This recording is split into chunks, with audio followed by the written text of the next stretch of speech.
16.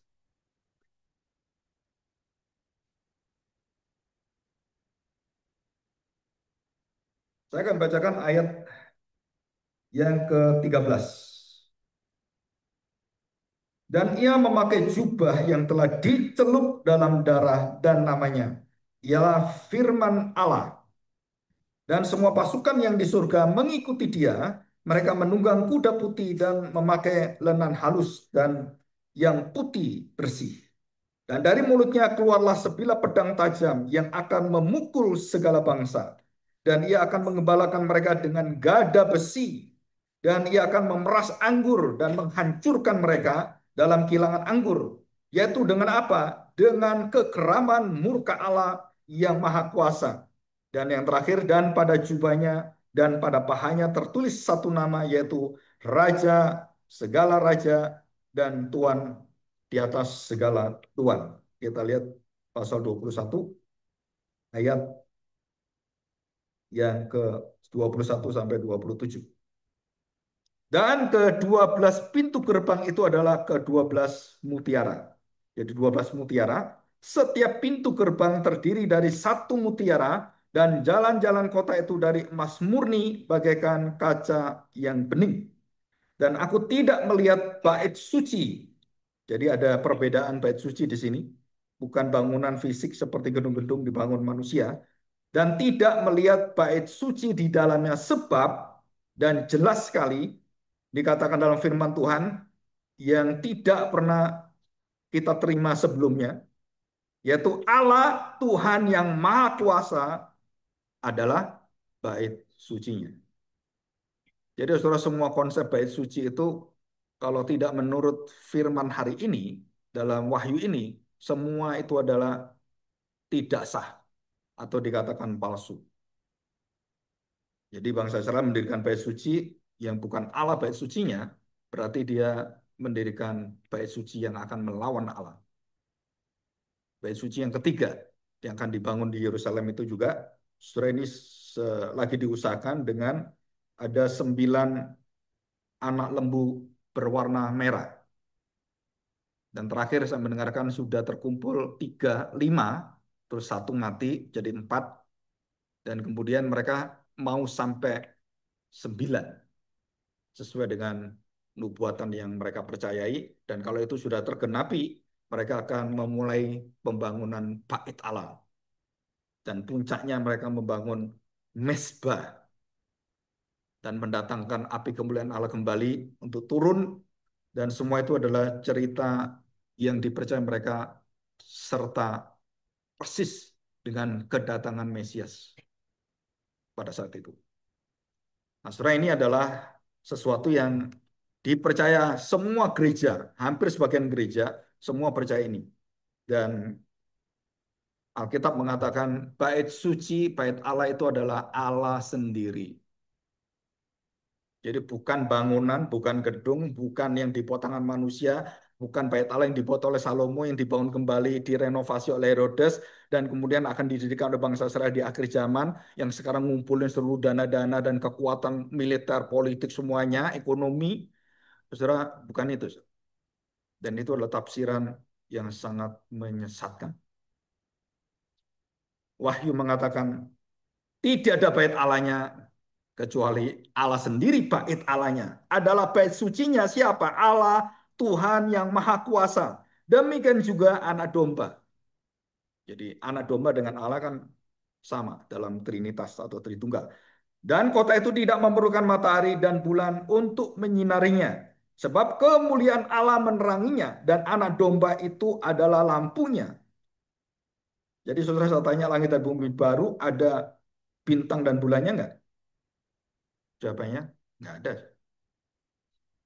Jadi semesta alam kita lihat yang enggak terbatas sampai berapa juta miliar galaksi itu. Semuanya akan diubah oleh Tuhan dalam sekejap. Dan bintang dan bulannya itu adalah kemuliaan Allah yang meneranginya. Saudara, ini satu gambaran yang rada sulit kita mengerti karena ini adalah spiritual. Jadi bukan fisikal. Jadi semua yang menjadikan kitab Wahyu menjadi fisik dan ditafsir secara literal, saudara, itu pasti akan salah. Karena kitab ini bukan literal. Ataupun digambarkan dengan AI gitu ya. Malaikat-malaikat yang seperti Mikael apa itu bukan, saudara. Itu gambaran, saudara. Apakah Mikael seperti yang di AI itu yang sayapnya luar biasa besar, bawa pedang, terus badannya putih bercahaya? Saudara, saya percaya bukan. Karena itu imajinasi manusia. Michael sendiri aslinya sudah kita belum tahu. Yang pernah tahu siapa? Gabriel siapa? Yusuf dan Maria yang pernah lihat. Dan itu lihat langsung, Ustaz. Antara mata yang kasat mata dengan mata yang tidak kasat mata, itu lihat. Kok bisa, Pak, berhubungan antara yang terlihat dan yang tak terlihat? Ya, kita nggak bisa lihat, dia bisa lihat. Saudara, itu adalah anugerah Tuhan, kuasa Tuhan.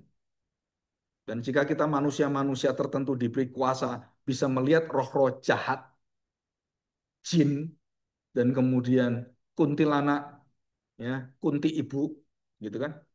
Saudara-saudara jangan bangga dengan penglihatan seperti ini. Kenapa? Karena kalau itu dilarang oleh Alkitab dan kita mendapatkan penglihatan itu, saudara, saudara sedang nggak beres. Jadi khotbah-khotbah tentang dunia roh itu yang banyak sekali membahas itu, apalagi pergi ke surga ke neraka, itu bukan kebanggaan. Paulus pernah mengatakan tidak boleh diucapkan. Jadi apa yang ada itu nggak bisa diucapkan dan nggak bisa diceritakan. Terus ada orang menceritakan surga neraka semua diceritakan. Saudara itu semua adalah penglihatan. Dan bagaimana bentuk aslinya kita belum tahu semua. Nggak ada satu orang pun yang pernah masuk ke surga dan melihat surga itu bagaimana. Karena kita belum masuk surga. Dalam artian surga yang langit dan bumi baru. Belum, saudara. Kita ini belum. Kalau surga bersama dengan Tuhan, iya bersama Tuhan. Tapi yang nanti disediakan itu belum.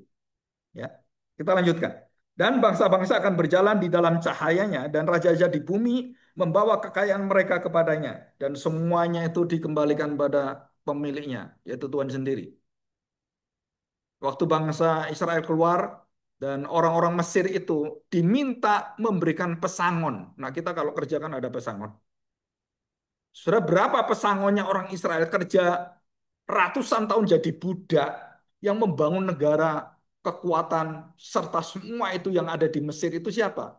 Itu bangsa Israel jadi budak. Ratusan tahun turunan demi keturunan. Terus mereka diusir, mereka keluar, dan mereka kemudian eksodus, dan Tuhan gerakkan setiap hati bangsa Mesir itu memberi emas perak semua yang diberikan.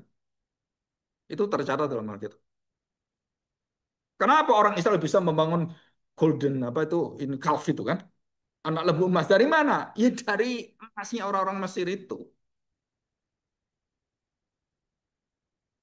Dan mereka digerakkan Tuhan untuk apa? Memberkati bangsa Israel. Nih, diminta semuanya. Seperti merampok habis. Dan mereka dengan sukacita ngasih aneh itu. Ngasih semua. Begitu sadar, loh, mana emasku saya? Oh, dibawa mereka. Oh, kurang ajar gitu kan. Mereka marah, mau bunuh bangsa Israel. Tapi nggak bisa. Ya. Oke, kita lanjutkan. Soalnya dikatakan di sini, kota itu tidak ada matahari dan bulan atau tidak memerlukan matahari dan bulan yang menyinarinya. Sebab kemuliaan Allah meneranginya dan anak domba itu adalah lampunya. Saudara, jadi ada dua keberadaan yang menyatu. Jadi tidak ada terang kemuliaan yang lain kecuali terang daripada Allah. Dan terang pada Allah itu berpusat dan bersinar melalui lampu anak domba Allah. Jadi selalu ada dua, anak domba Allah dengan Allah gitu kan. Kenapa, saudara? Karena yang akan memberikan seluruh wujud daripada kemuliaan Allah, gambar wujud Allah adalah sang anak. Jadi saya bisa melihat Allah, Allah bisa menerima saya. Itu pengantaranya adalah Kristus. Dan tidak ada yang lain. Bukan Paus, bukan Maria, ibu dari Yesus. Alkitab tidak pernah ceritakan pengantara lain. Jadi kalau bikin pengantara lagi, saudara-saudara berarti saudara tidak percaya Yesus itu eksklusif dan dia satu-satunya juru selamat. Gereja menyelamatkan, bukan Tuhan Yesus. Dan gereja itu menyelamatkan. Saudara, gereja tidak pernah menyelamatkan. Paus tidak pernah menyelamatkan. Abraham tidak pernah menyelamatkan. Dan hanya Kristus yang menyelamatkan. Hanya pintu mutiara. Terbentuknya mutiara itu karena kerang itu menderita seumur hidup kesakitan. Jadi mutiara itu, kerang itu, waktu menghasilkan mutiara, dia mengalami penderitaan sakit terus. Sampai kemudian sakitnya itu, ketahanannya itu menghasilkan mutiara.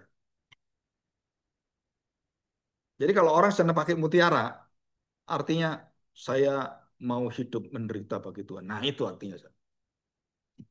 Jadi tanpa penderitaan Kristus nggak ada pintu yang lain.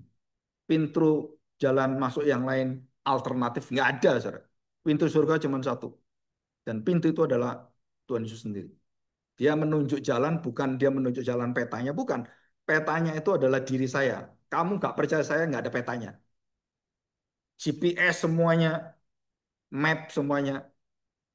Saudara, kita bisa tersesat. Tapi kalau Tuhan Yesus yang dia adalah jalannya, dia adalah pintunya, dan dia sendiri adalah yang menyertai kita, nggak pernah kita tersesat. Nggak pernah kita bisa jalan yang lain. Karena jalannya bersama dengan dia. Dia udah memberikan jalan dari surga ke bumi sampai ke neraka. Neraka pun ditembus oleh dia. Dan semua yang ada di dalam alam itu semua diberitakan kemenangan Kristus. Orang-orang mati yang di dalam alam bawah roh itu waktu Yesus memberitakan Injil di orang-orang zaman Nabi Nuh dan dunia roh itu, dia memberitakan bukan untuk pertobatan, bukan, saudara. Memberitakan bahwa kamu semua nyesel, tahu nggak? Nih aku datang ini, karena kamu nggak percaya dengan Nuh, semua yang mati ini aku datang. Tapi nggak ada pertobatan, nggak ada, saudara. Karena dunia orang mati tidak ada pertobatan dan tidak ada kesempatan untuk berubah hati, nggak ada, saudara. Jadi kalau mau berubah saat kau hidup. Jadi jangan doain papamu yang bukan Kristen, kamu doain dia menjadi Kristen. Nggak ada, Ustaz. Itu bukan ajaran iman Kristen.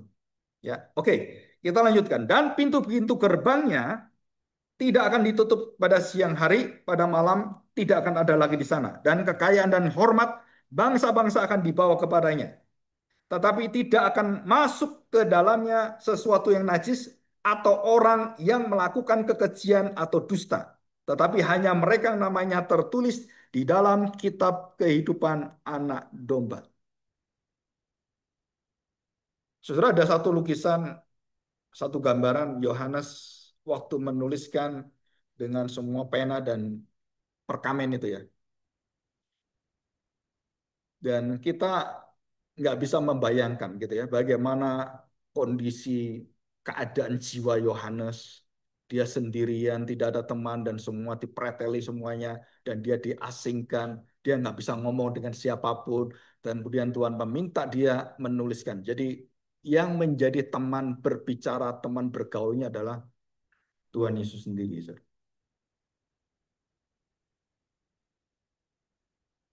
Teman yang sejati dalam hidup kita adalah Tuhan.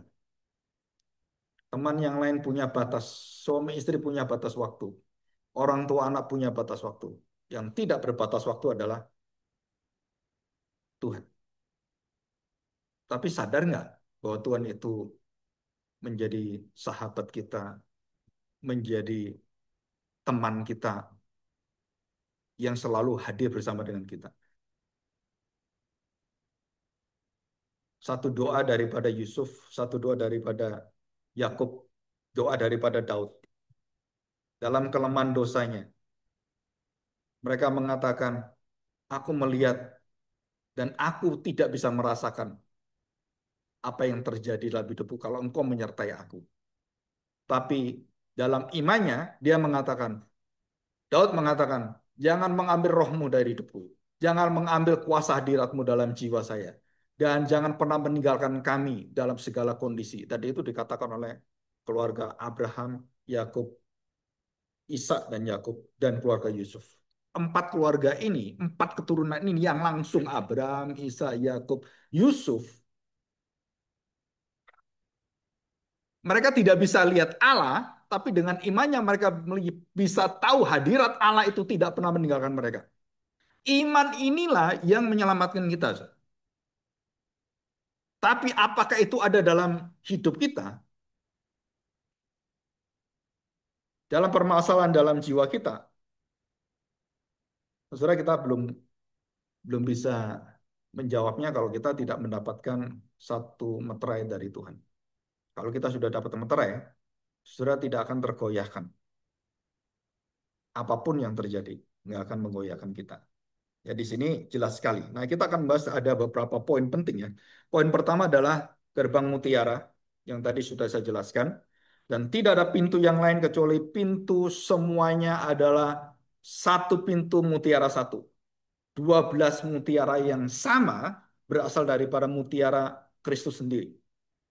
Jadi lambang mutiara adalah lambang penderitaan dan seluruh hidup Kristus. Itu merupakan satu tangisan yang bukan karena dosa, tangisan karena kekudusan, tangisan karena keadilan Allah, tangisan karena kebenaran Allah, dan tidak ada manusia yang bisa menangis karena kekudusan. Tidak ada satu manusia pun yang pernah menangis karena kekudusan. Banyak orang nangis karena disakiti hati. Ya, betul. Karena dosa. Kita semua keluarkan air mata karena dosa. Dan tidak pernah ada satu manusia sepanjang hidup seluruh manusia segala zaman yang pernah menangis karena di dalam kebenaran, kekudusan, kesucian, keadilannya, orang itu menangis di dalam kekudusan Tuhan. Nggak pernah ada kecuali Tuhan Yesus. Bagaimana saya bisa menangis seperti Kristus menangis? Kamu bukan menangis karena kamu sakit hati, karena kamu dimusuhi, karena kamu dilukai hatimu, bukan. Karena kebenaran Allah kamu bisa menangis. Nah, barulah engkau mendapatkan mutiara itu. Kenapa saya katakan dapat mutiara? Karena kamu akan merasakan betapa setiap hari, setiap saat, surah manusia berjalan di dalam seluruh proses pembentukan kekudusan Tuhan dan seluruh kebenaran Tuhan itu. Surah-surah akan merasakan bagaimana mengasihi dan menangis di dalam kekudusan kebenaran Allah.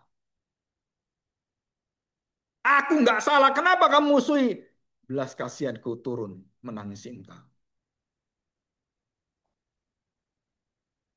Aku nggak bersalah. Kenapa kamu lawan saya? Kenapa kamu musuh ke saya?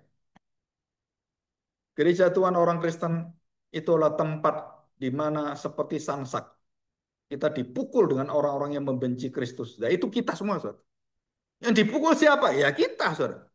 Mukul Tuhan nggak bisa. Yang kelihatan siapa? Orang Kristen. Hancur. Pukul aja. Ganyang aja.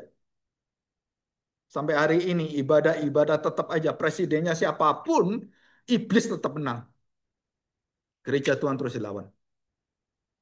Betul kan? Pak, kita doakan supaya presidennya Kristen. Lebih buruk. Ya. Kalau kita pikir presiden naik Kristen, oh pasti akan orang Kristen dibelain. Enggak, enggak. Kristen enggak Kristen itu bukan masalah soal itu. Jadi gereja Tuhan dimanapun Tuhan Yesus katakan, mereka bukan melawan engkau, bukan memusuhi engkau. Mereka memusuhi saya. Kalau kamu mengakui Yesus, maka kamu akan dimusuhi. Jadi itu rumusan surgawi. Saudara mau tolak, pintu gerbang mutiara tidak tersedia bagimu.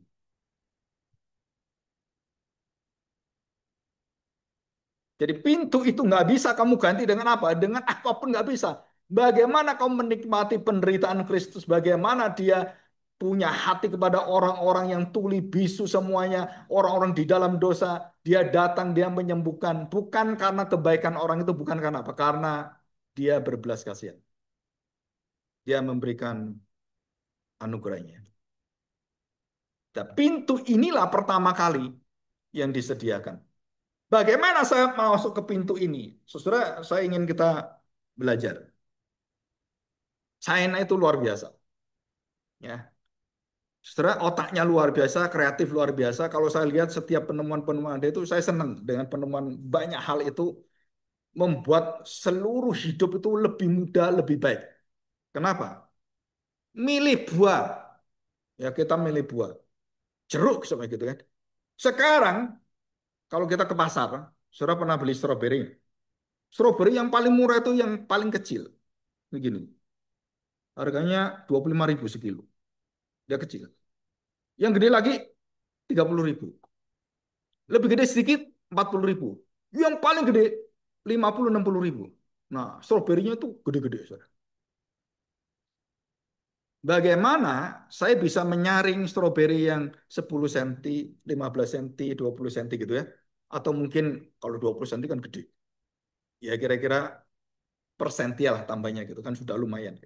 Setelah waktu kita masuk dan waktu kita masukkan seluruh stroberi itu, saudara kita harus punya screening.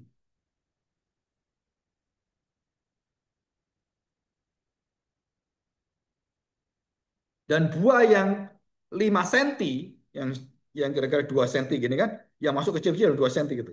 Masuk ke yang 2 cm, dia nggak bisa ke yang 10 cm. Kenapa? Saya tanya, Sob. Yang disaring itu yang besar dulu atau yang kecil dulu? Nah, yang disaring itu.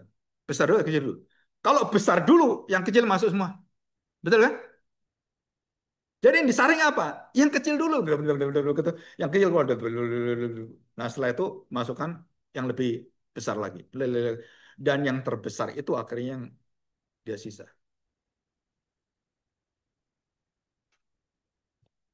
Dan bukan hanya secara bentuknya, warnanya pun bisa di screening.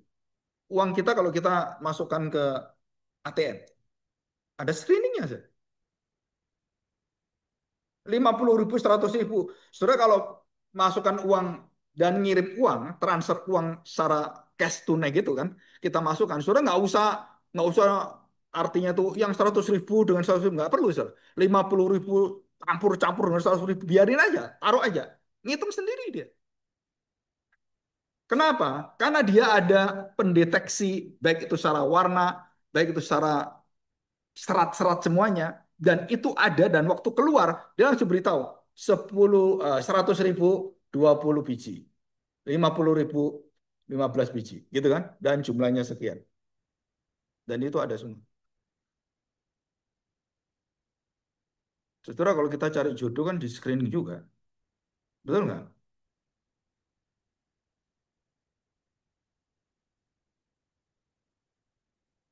Apa screeningnya?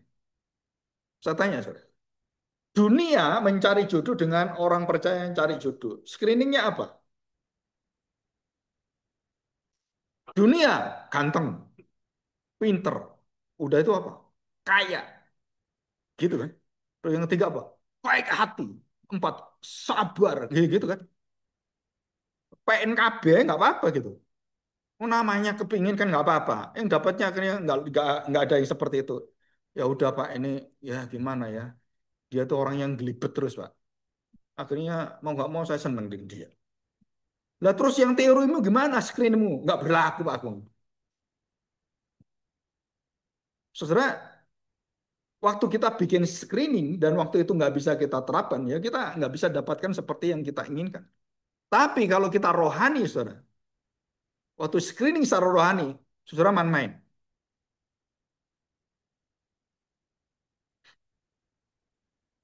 Saudara, tidak ada tawar-menawar. Screening rohani, nggak ada tawar-menawar. Yang pertama, kalau dia menjadi suami istri. Saya kalau konseling suami istri, mau jadi suami istri itu, saya selalu tanya, kamu kenal nggak bahwa dia itu percaya Tuhan Yesus? Oh iya Pak, dia kan ke gereja Pak. Kan dia papanya orang Kristen. Papanya majelis lagi. Apakah papa Kristen, papanya majelis, sering ke gereja Kristen gitu? Nah waktu menilai udah salah. Saudara. Kenapa? Ya menilai secara agama. Screeningnya, ya cuman kelihatan screening cuman yang bagian yang kecil-kecil itu. Belum yang kebesarnya. Belum ke yang sesungguhnya di screening. Dan semua ukurannya apa? Ya ukuran ya kegiatan ritual agama, kesetiaan dia secara yang dilihat mata. Bukan. Bagaimana saya tahu bahwa dia orang percaya sungguh-sungguh? Bagaimana saya bisa menguji dia orang yang sungguh-sungguh? Saya tanya saya. Bagaimana saya bisa screening? Di sini orang mau menikah ini, yang mau menikah gitu kan. Terus saya tanya, kamu udah tak kenal dia? Oh iya Pak, kenal Pak. Dari sejak kapan? TK Pak. TK. Udah kenal sejak TK. Berarti kan udah kenal luar biasa. Keluarga kenal luar. Oh iya Pak, udah kenal luar biasa. Udah bagus gitu. Pak, papa saya larang saya Pak menikah dengan dia. Loh kan kamu udah kenal, orang tua udah kenal. Terus saya tanya, Kristen enggak? Wah, Kristen Pak, saya kenal Kristen. Dan setelah di screening semua selesai semua dan jawabannya itu layak, Ustaz. Secara tidak terdeteksi, secara rohani itu seolah-olah itu layak. Terus saya tanya, kenapa papamu kok marah-marah dan melarang kamu nggak boleh kawin dengan dia? Nah ini masalahnya Pak. Apa masalahnya? Ini cowok dan yang ngomong yang mau jadi istri saya itu cowok juga Pak.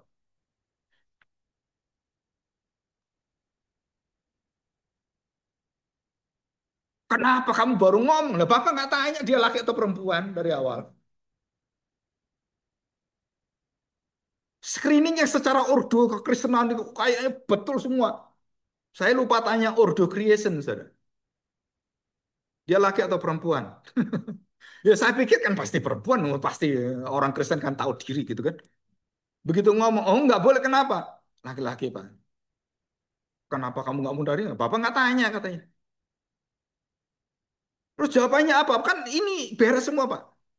Saya katakan, kamu hanya melihat screening itu cuma sebelah mata. Yang ini kamu tutup. Ini boleh. Terus jawabannya apa? Nggak bisa. Nggak boleh. Kamu melawan Tuhan. Kamu kejijikan bagi Tuhan. Langsung dia. Saudara, laki-laki kan laki-laki itu paling banyak di Indonesia loh. Dan kawinnya di Bali. Istriku yang dilihat laki-laki. Honey, my wife. Terus yang ngawinin itu pendeta lagi.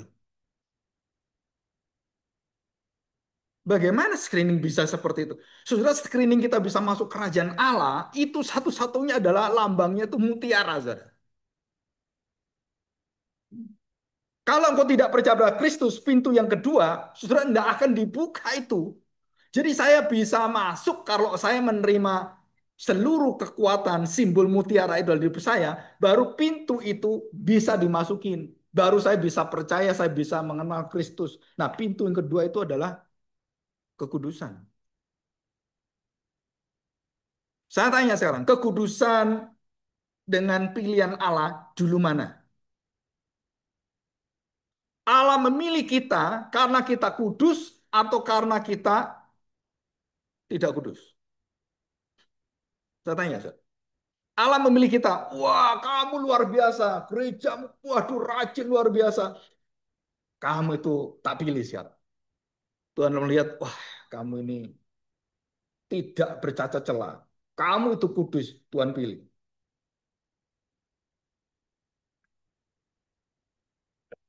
Apakah kekudusan itu mendahului dari pilihan Tuhan? Kalau kamu nggak kudus, kamu nggak dipilih Tuhan. Saudara, tadi ayat 9, pasal 12, ayat 3 tadi kita baca. Tidak ada satu orang pun yang suci, yang kudus.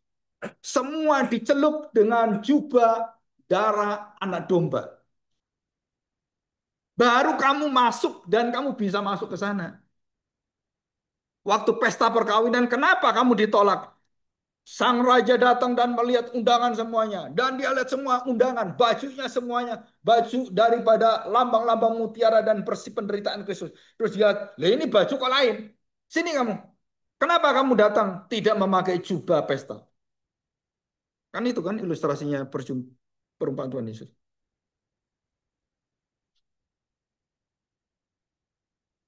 Keluar engkau. Aku tidak mau terima engkau. Bahkan kamu undang, kan semua orang boleh datang. Boleh, tapi mana jubahmu? Kenapa nggak bawa jubah? Kan di depan kan ada. Setiap orang masuk harus mendapatkan jubah. Kenapa kamu nyelonong memakai jubahmu? Keluar. Dan akhirnya dibinasakan Tuhan. Nah, saudara kita lihat sekarang. Setiap screening yang ada dalam seluruh perjalanan hidup kita, saudara, Tuhan memiliki screening yang tidak bisa dilawan dan ditawar oleh siapapun. Jadi waktu penghakiman akhir, waktu Yesus sebagai anak domba Allah itu, dan dia turun dan dia menggunakan segala kuasanya sebagai bukan lagi sebagai juru selamat dan dia tidak akan menyelamatkan dan memberikan pintu pertobatan lagi enggak, tutup. Jadi waktu dia menjadi hakim, pintu pertobatan ditutup, saudara. Sudah tidak ada lagi kesempatan untuk bertobat. Waktu dia datang, tidak ada kesempatan lagi. Jadi waktu kita berhadapan dengan Tuhan, saudara jangan sampai dikatakan, siapa kamu? Aku tidak mengenal engkau. Pergilah, diempaskan dalam hukuman lautan api itu. Saudara apa yang dilihat oleh Yohanes? Yang membuat dia akhirnya mau mati, jatuh, pingsan. Saudara tahu apa yang dilihat ya? Kematian manusia yang dimurkai Tuhan.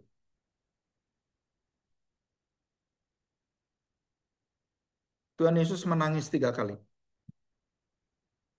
Dan setiap tangisan yang tadi saya katakan, bukan berasal dari sakit hati, bukan berasal dari dosa, karena Tuhan Yesus tidak ada dosanya. Tangisan Tuhan Yesus yang pertama, kepada tangisan seorang bernama Lazarus.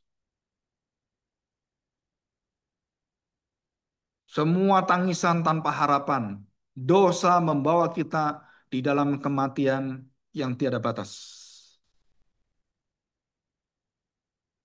Dan Tuhan Yesus waktu melihat Lazarus itu, sebelum dia menangis, dia iba hati, berbelas kasihan.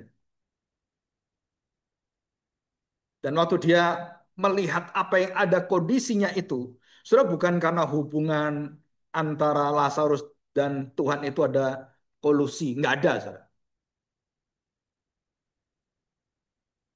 Kok kenapa hanya Lazarus dibangkitkan, banyak orang yang dibangkitkan gitu kan?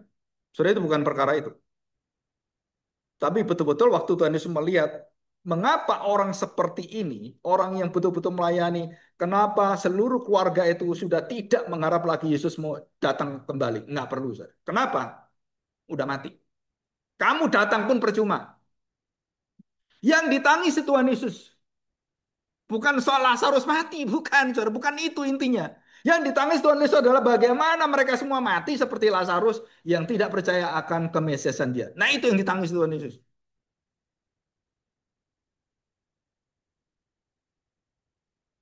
Yusuf waktu mendapatkan berita, dia tunduk pada Tuhan. Maria tunduk pada Tuhan.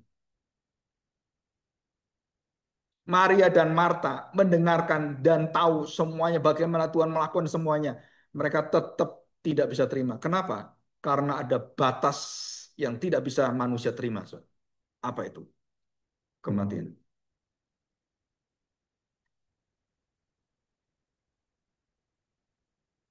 Siapa yang bisa menembus batas kematian ini?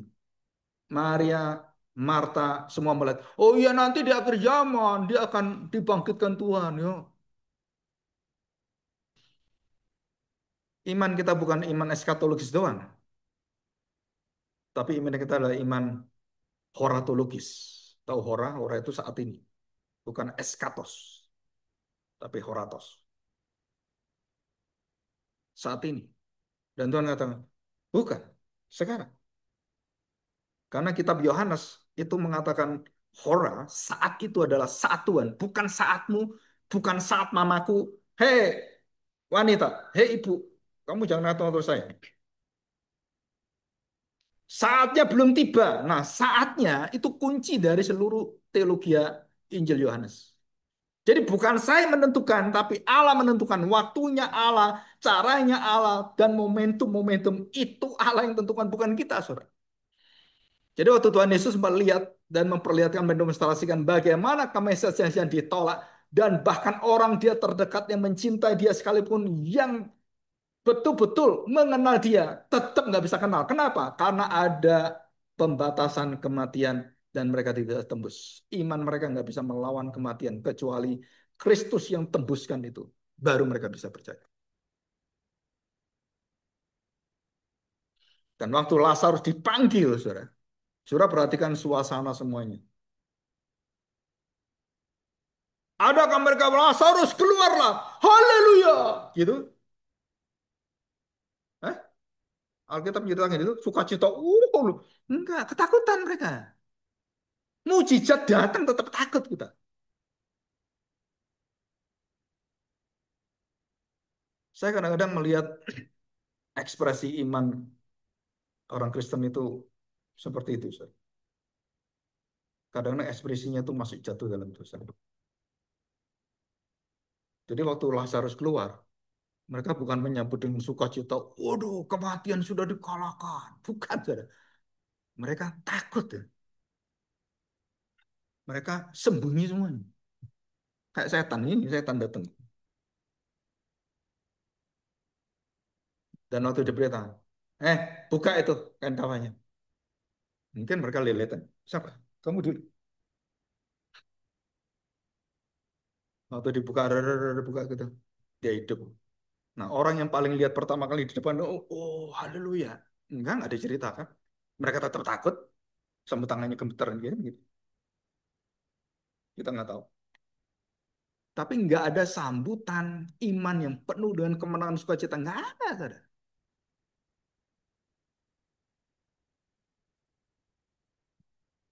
Itu tangisan Kristus pertama kali adalah bagaimana kematian dan dosa seluruhnya itu nggak bisa kamu lewati.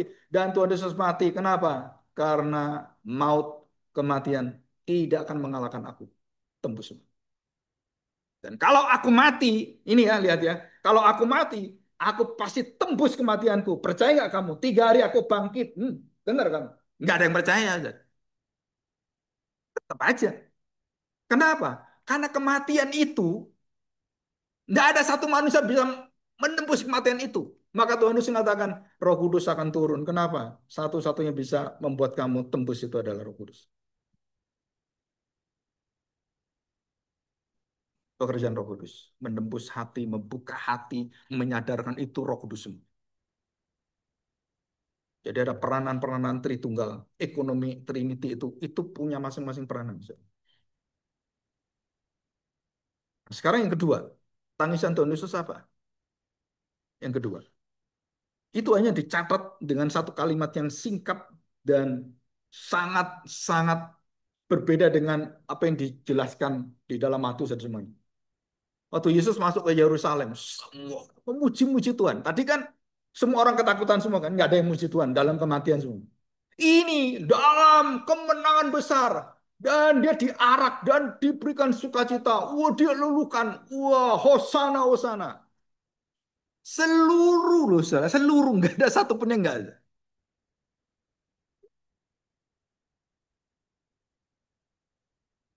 Siapa yang nangis? Hanya Tuhan Yesus. Begitu dia turun, wah, kalau saya jadi Jenderal Pankung Samko gitu kan, kalau habis perang itu dihormati gitu, Jenderal luar biasa, makasih, makasih, gitu kan, bangga luar biasa dalam kemenangan gitu kan. Tuhan Yesus waktu dilulukan, dia turun, tiba-tiba hatinya dalam kesedihan yang luar biasa. Dan air matanya turun dengan deras. Dan dikatakan Tuhan Yesus menangis dan menangisi. Bukan cuma menangis, saudara. Menangisi. Dia mengerang. Saudara. Oh Yerusalem, Yerusalem.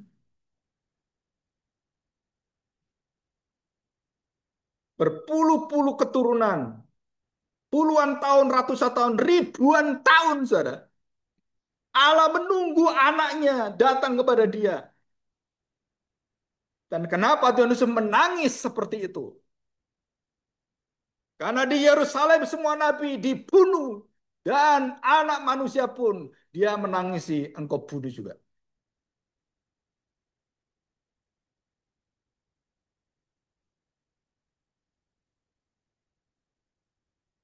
Tuhan Yesus menangis diceritakan Alkitab dengan penuh makna yang dalam. Dan Tuhan di dalam Alkitab Tuhan Yesus jarang diceritakan. Dia tertawa-tawa. Betul kan? Dia waduh terbahak-bahak dia tertawa gitu. Saya percaya Tuhan Yesus pernah melakukan itu. Tapi itu tidak dicatat gitu. Yang dicatat adalah tangisan. Dan waktu dia menangis di Yerusalem dengan tangisan rangan. Kenapa dia menangis seperti itu? Saudara? Karena seluruh bangsa ini menolak saya. Yang kamu teriakan Hosana, Hosana akan berubah semuanya. Dan tidak ada satu manusia pun yang belain dia.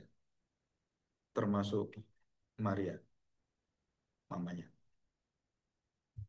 Mulutnya tidak bisa keluar pembelaan. Engkau yang benar.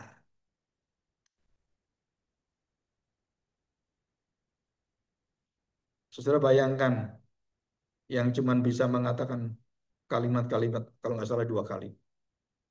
Orang ini nggak salah loh. Apa sih salahnya dia kok sampai seperti ini? Hanya sampai di situ. Nggak ada yang berani. Dia ini orang benar. Dia nggak bersalah. Kenapa dia dukung? Nggak ada. Dan dia menangis itu. Dan sekarang siapa yang bisa menangis seperti aku menangis. Dan kamu menangisi dirimu seperti aku tangisi dirimu. Engkau diselamatkan. Itu rahasia iman. Dan yang terakhir tangisannya di mana? Yang jatuh seperti darah.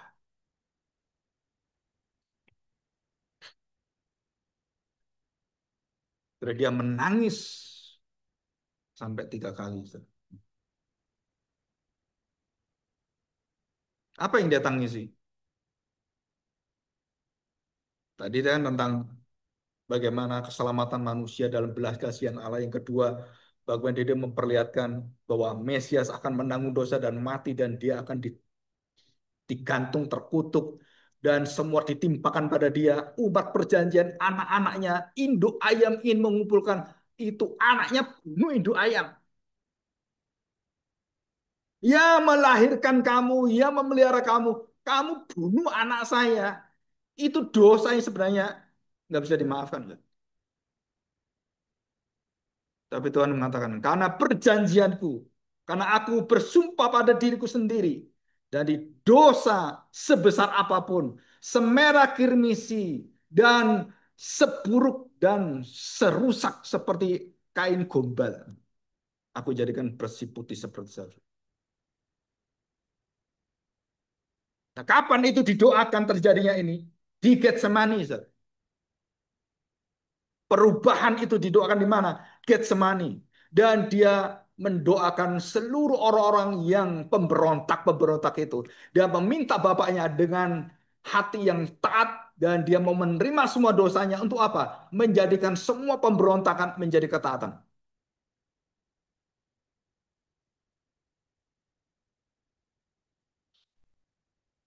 Dia mau terpisah dari bapaknya supaya kita bisa kembali kepada Allah kita. Saudara Paul Tillich, Calvert, dan beberapa penulis tokoh-tokoh liberal waktu awal dia mengagumi ini dan waktu terakhir mereka berbalik. Kenapa berbalik? Seharusnya Allah tidak seperti ini. Ini Allah ini tidak adil. Harusnya Allah menegakkan keadilan. Orang berdosa menolak dia, bunuh, binasakan. Nah itu yang benar. Kenapa dia buka belas kasihan itu dan pada puncaknya itulah anugerah. Itulah anugerah, saudara. Keselamatan kita bukan karena kebaikan diri kita, nggak ada, saudara, nggak ada sama sekali. Itu karena ketaatan Kristus, karena penderitaan Kristus, karena dia punya belas kasihan, dia mau menanggung dosa kita. Itu semuanya dari alfa sampai omega, semuanya adalah dia yang jalani. Dia kenapa mati dengan tangisan seperti itu, saudara. Dan sampai dia betul-betul ada satu permintaan. Kalau bisa ini lalu, biarlah ini bisa lalu. Tetapi, saudara, apapun yang terjadi, semua kehendakmu Bapa. Saudara, inilah pintu tangisan, pintu mutiara, penderitaan, dan seluruh kesulitan, kesakitan Kristus yang dialami oleh nabi-nabi, dan puncaknya dialami oleh nabi segala nabi, raja segala raja, imam segala imam. Dia ambil semuanya. Terus bagaimana saya bisa memenangkan Injil itu seperti Kristus memenangkan saya? Itu adalah inti dari gereja Tuhan, taat Allah. Apa artinya? Jadi kalau orang Kristen dimusuhi dengan segala apapun, saudara-saudara tidak bisa mengeluarkan rasa benci, kemudian balas dengan benci, rasa dendam balas dengan bukan, saudara. Saya memiliki belas kasihan dari Tuhan. Engkau menghancurkan gereja, membunuh orang Kristen, kemudian membakar gereja. Apapun terjadi, saudara, kita punya hati seperti hati Tuhan. Tuhan tahu bahwa mereka tidak mengerti keselamatan. Tuhan tahu dosa itu menghalangi mereka. Dan doa-doa Tuhan Yesus mulai dari Lazarus, kemudian di Yerusalem, sampai di Getsemani. Setelah itu adalah doa kita semua. Supaya pintu itu terbuka bagi bangsa-bangsa yang biadab, pemberontak. Itulah Injil. Saya melayani orang satu sama lain. Terus saya tidak bisa menerima orang itu. Saudara-saudara tidak pernah tahu Injil itu apa. Jangankan orang jauh, dengan anakmu sendiri kamu tidak bisa memaafkan. Bagaimana saya bicara tentang hal yang jauh? Injil itu sangat dekat sudah di mulut kita ini. Mau nggak kamu menerima itu? Saudara, satu perkataan dari Timothy Keller sebelum mati tentang istrinya. Dan juga beberapa contoh yang ada. Dan selalu kalau istrinya ada, dia mengatakan, udahlah kamu kerjain. Kamu masih banyak kerjaan. Pulang. Istrinya nggak pernah mau. Kenapa? Dia mengatakan kalimat ini. Kamu nggak pernah kecewakan saya seumur hidup kamu. Kamu selalu mengusahakan kalau saya pas sakit, kamu nggak pernah tinggalkan saya. Bagaimana kamu sakit sekarang, saya bisa tinggalkan kamu. Jangan pernah meminta saya meninggalkan kamu pada saat seperti ini.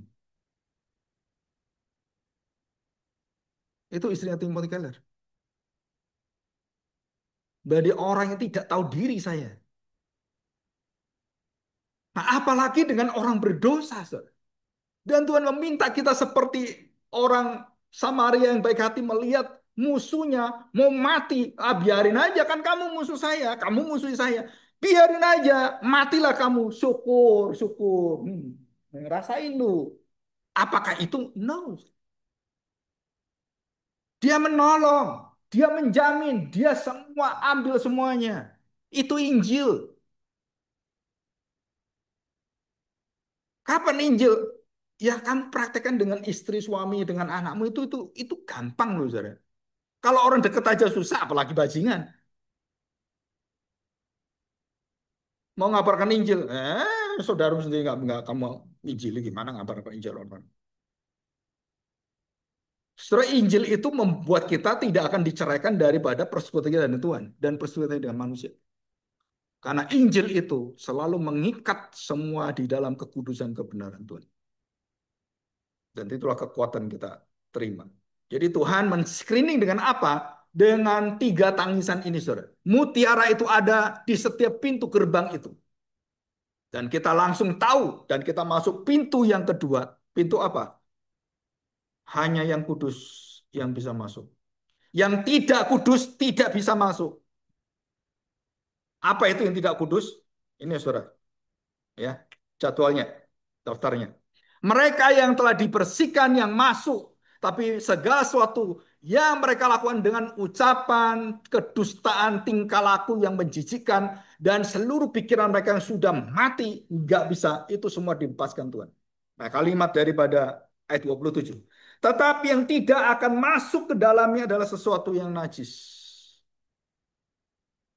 Orang yang melakukan kekejian atau dusta. Tetapi hanya mereka yang namanya tertulis di dalam kitab kehidupan anak domba itu.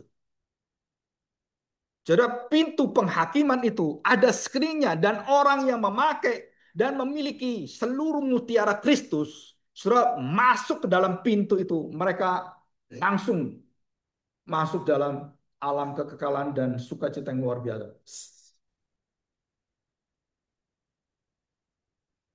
Yang tidak punya itu semuanya langsung kempas. Dan berapa miliar manusia terhempas.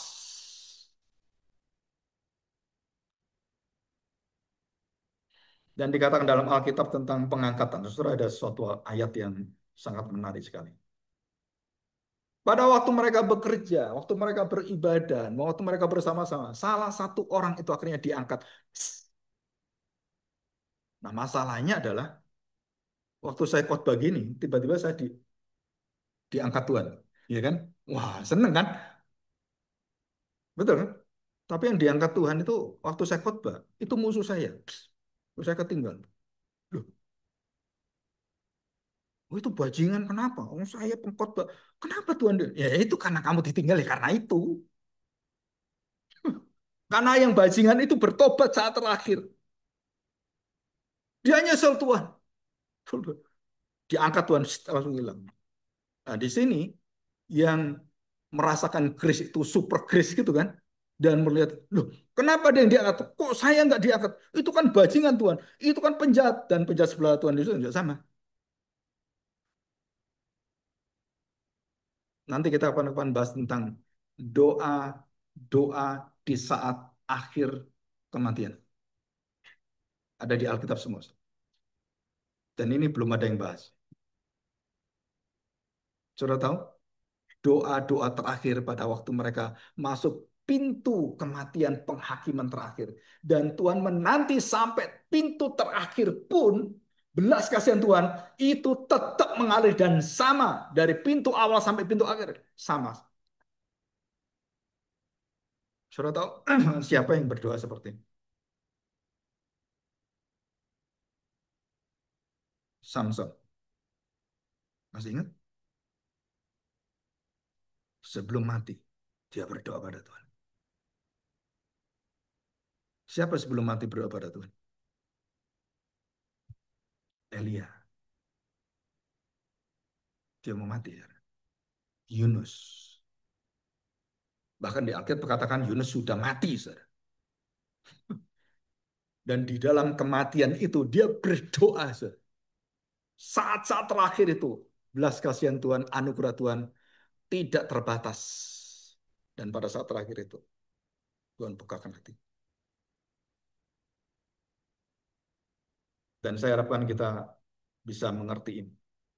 Ya, di dalam poin yang terakhir, siapapun yang menolak Kristus, yang sejati, yang diceritakan di sini, tidak ada ampun. Jadi kalau saya tadi kan saya diberi, saya mau menikah gitu, dan pasangan saya menolak Kristus, terus kamu nikah seumur hidup kamu di dalam kesengsaraan bersama dengan anugerah Tuhan. Bersyukur kalau dia bisa kembali, bersyukur. Tapi kalau nggak bisa, itu adalah tangisan seumur hidup kita. Jadi jangan pernah berkompromi pada saat pintu awal, setelah sampai pintu akhir Tuhan berikan. Puji Tuhan, Tuhan berikan. Contohnya siapa? Ya papa saya sendiri. Yang akhirnya mati jadi pendeta. Dia penentang orang Kristen. Dia melawan Kristus. Setiap habis ke gereja atau sebelum ke gereja, mama saya berdoa dan seringkali saya dengar doa sambil menangis. Untuk siapa? Untuk suaminya.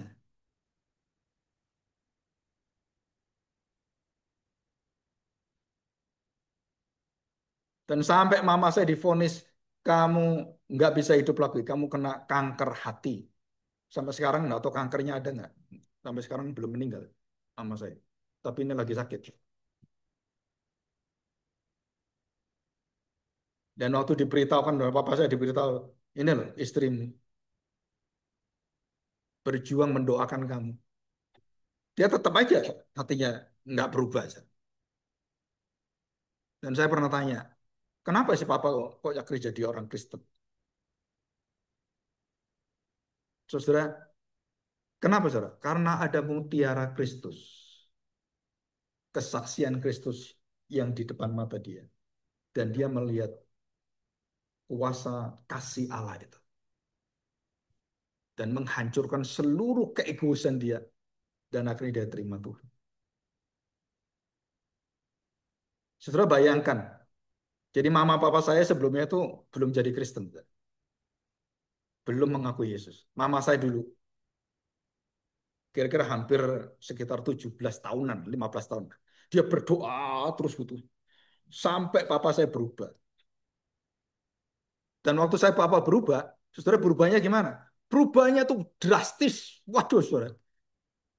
Jadi berubahnya bukan hanya di percaya Tuhan, enggak. Dia berubah, dia mau tahu Yesus itu siapa. Dia baca Alkitab dari kitab Kejadian dan kitab Wahyu lebih dari 60 kali, saudara. Tiap hari 12 jam. Sampai kita anaknya tuh liatin dia bosen. Kenapa? Siang malam duduk aja terus. Siang malam sampai akhirnya kena cuci darah dia, kena ginjal. Meninggalnya cuci darah. Dan dia tidak ada satu kalimat pada Tuhan menuntut. Nggak ada, saudara. Nggak ada sama sekali. Dia mati dalam sukacita surgawi. Dan dia membuat seluruh apa yang dia tulis sampai sekarang karyanya ada tulisan ketikan mesin ketiknya masih ada. Saya bawa semua.